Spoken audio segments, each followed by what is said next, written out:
Meena rickshaw से घर जा रही थी। बहुत बारिश होने की वजह से रिक्शा का एक्सीडेंट हो जाता है, जिस वजह से मीना बहुत जख्मी हो जाती है और उसकी एक टांग कट जाती है। ईना, मीना, डीका तीनों बहुत अच्छे दोस्त थे। तीनों एक दूसरे पे जान छिड़कते। डीका देखने में बहुत हैंडसम और स्टाइलिश था।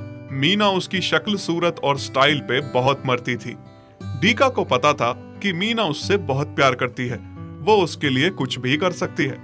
डीका कोई काम काज नहीं करता था, बहुत ही आलसी था। वो अपना सारा खर्चा ईना और मीना के सर पे निकालता था। उसे बहुत अच्छी तरह अपना काम निकालना आता था।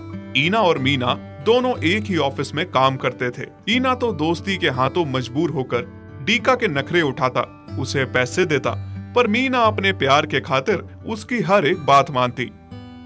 मीना, तुम ये पैकेट में क्या लेकर जा रही हो? ये? अरे हाँ ईना, ये तो मैं डीका के लिए नया आईफोन लेकर जा रही हूँ। वो बोल रहा था कि उसे इस बार अपने जन्मदिन पे मुझसे आईफोन चाहिए, बस वही लिया है। और तुम बताओ, तुमने उसके लिए क्या लिया है?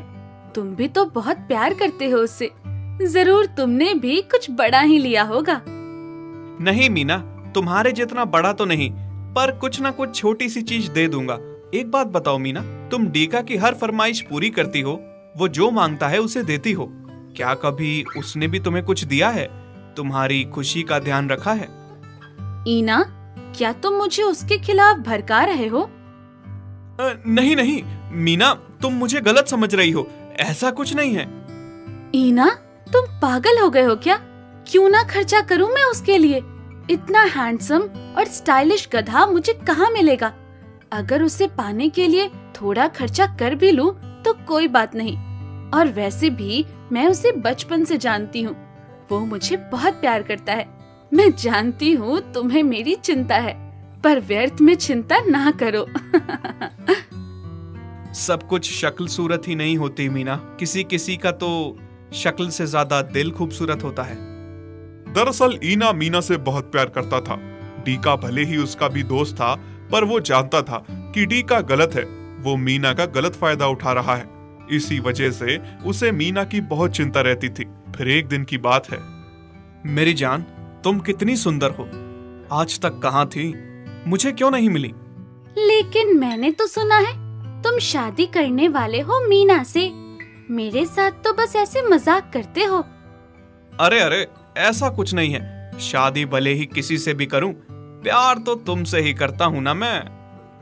ईना डीका को देख लेता है, बाद में उससे इस बारे में पूछता है। डीका, देख, तू बहुत गलत कर रहा है। क्या गलत कर रहा हूं भाई मैं? तू मीना के साथ बहुत गलत कर रहा है। वो तुझे बहुत प्यार करती है, तू उसके साथ ऐसा कैसे कर सकता है? एक तो तू उसका गलत फायदा उठाता है, उससे शादी का झांसा देके। देख, फिर तू किसी और के साथ गुल खिला रहा है। सोच जरा, अगर उसे पता चला तो क्या बीतेगी उस पे? अरे भाई, उसे कैसे पता चलेगा? अगर तू नहीं बताएगा तो उसे कैसे पता चलेगा? और वैसे भी वो मुझ पे बहुत भरोसा करती है, और कर रहा हूं ना मैं शादी उससे। तू तो जानता ही है भाई, काम काज मेरे से नहीं होता, बस वो तो मेरा घर चलाने की चाबी है।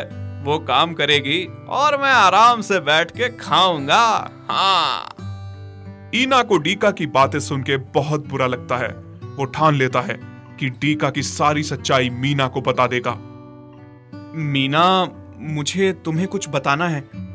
हाँ, कहो ना, क्या कहना है? डीका तुम्हारे लिए सही नहीं है।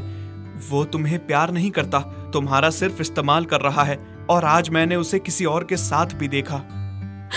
झूठ बोल रहे हो तुम। मेरा डीका ऐसा नहीं है, मुझे उस पर पूरा यकीन है। नहीं मीना, मैं झूठ नहीं बोल रहा हूँ, सच कह रहा हूँ। तुम उस पर भरोसा करके गलत कर रही हो। मुझे देखो, मैं तुम्हें बहुत खुश रखूंगा, तुम्हारा बहुत ख्याल रखूंगा। मैं तुमसे बहुत प्यार करता हूँ। अच्छा, अब आई ना असलियत सामने। साफ साफ क्यों नहीं कहते कि तुम्हारी मुझ पे गंदी नजर है? बस इसलिए डीका पे झूठे और गलत इल्जाम लगा के मुझे उससे दूर करना चाहते हो। नहीं मीना, नहीं, तुम मुझे गलत समझ रही हो। इतने में डीका भी वहां आ जाता है और मीना रोते रोते उसके गले लग जाती है। सुना डीका, तुमने सुना? हमारे बचपन का दोस्त ईना क्या कह रहा है? हम दोनों को अलग करने के लिए तुम पे कैसे कैसे इल्जाम लगा रहा है। मैं सब जान गया हूँ मीना। इसने तुम्हें हमारे खिलाफ भड़काने की कोशिश की थी, पर मैं अपनी दोस्ती के कारण चुप रहा।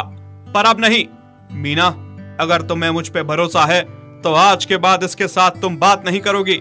इसके साथ हम आज के बाद कोई रिश्ता नहीं रखेंगे। हाँ टीका, तुम सही कह रहे हो। ये हमारी दोस्ती के काबिल नहीं है। नहीं मीना, तुम ऐसा ना कहो, तुम पछताओगी। ये तुम्हारा गलत इस्तेमाल कर रहा है, याद रखना तुम। इस तरह से मीना और डीका ईना से दोस्ती तोड़ देते हैं। मीना ऑफिस से आते जाते ईना से मुंह फेरने लगी और उससे बात भी नहीं करने लगी।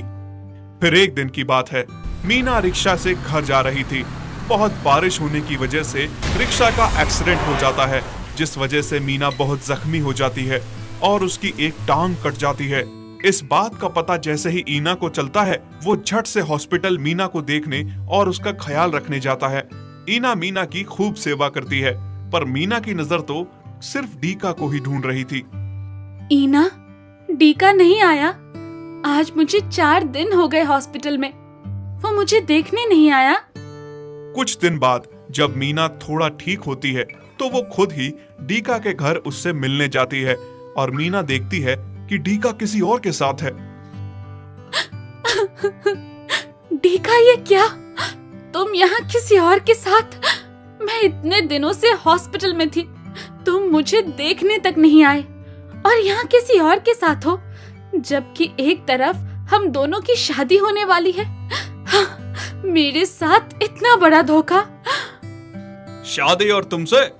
तुम पागल हो। शादी तो मैं सिर्फ तुम्हारी नौकरी की वजह से करने वाला था। अब तुम्हारी नौकरी नहीं रही तो तुम किसी काम की नहीं रही, और तुम जैसी लंगड़ी के साथ कौन शादी करेगा? मुझे ईना ने कितना समझाया था, कितना बोला था कि तुम मुझे धोखा दे रहे हो, पर मैंने उसकी एक ना सुनी। इसके बाद ईना मीना का खूब ध्यान रखता है, उसकी टांग को मरहम पट्टी करता है। मीना डीका के धोखे से बहुत दुखी थी, पर दूसरी तरफ उसे ईना के प्यार का भी एहसास होता था। फिर कुछ समय बाद मीना को चोट लगने के कारण ऑफिस की तरफ से 50 लाख रुपए का मुआवजा मिलता है। जैसे ही ये बात डीका को पता चलती है तो वो पैसे के लालच में मीना के पास आता है। मीना, मुझे माफ कर दो, मुझसे बहुत बड़ी गलती हो गई। मुझे तुम्हारे साथ ऐसा नहीं करना चाहिए था। अब मैं कोई देरी नहीं करना चाहता, बस जल्द से जल्द तुमसे शादी करना चाहता हूँ। ये बात पीछे खड़ा ईना सुन लेता है और वहीं से वापस लौट जाता है। मुझे इतना बुरा क्यों लग रहा है? ये मीना की जिंदगी का फैसला है, वो जिससे चाहे उससे शादी कर सकती है। मीना डीका से शादी के लिए तैयार हो जाती है। ये बात सुन के ईना बहुत दुखी होता है, पर वो मीना की खुशी में फिर भी शामिल होता है। मीना वरमाला डीका के गले में डालने के बजाय ईना के गले में डालती है। ये क्या बदतमीजी है? मीना, तुमने वरमाला ईना के गले में क्यों डाली? ये क्या किया तुमने? मैंने वही किया जो मुझे बहुत पहले करना चाहिए था। उसको सामान मिलना चाहिए जो इसके काबिल है, उसको नहीं जो इसके बिल्कुल भी काबिल नहीं है।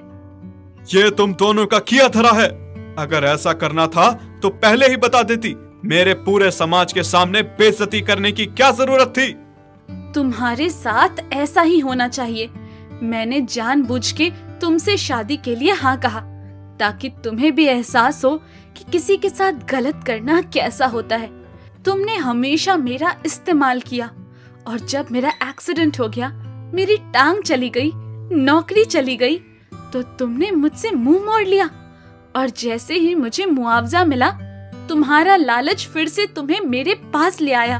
तुमने तो मुझसे कभी प्यार ही नहीं किया, बस अपने स्वार्थ के कारण मेरा इस्तेमाल किया, और आज ये शादी भी अपने लालच और स्वार्थ के लिए कर रहे हो। पर जिसने मुझे सच्चा प्यार किया, उसने बिना स्वार्थ के मेरी दिन रात सेवा की, मुझे प्यार किया। डीका, मैं तुम जैसे स्वार्थी और मतलबी से शादी नहीं करूंगी। मैं ईना से शादी करूंगी, जिसका दिल बहुत अच्छा है, जो मुझसे प्यार करता है बिना किसी स्वार्थ के। डीका को भरे मंडप से निकाल दिया जाता है। फिर ईना और मीना दोनों शादी कर लेते हैं। यदि आप ऐसी कहानियां और देखना चाहते हैं तो हमारे चैनल को सब्सक्राइब करें और बेल आइकन पर क्लिक करें ताकि हमारी सारी नई वीडियोस आप सबसे पहले देख सकें।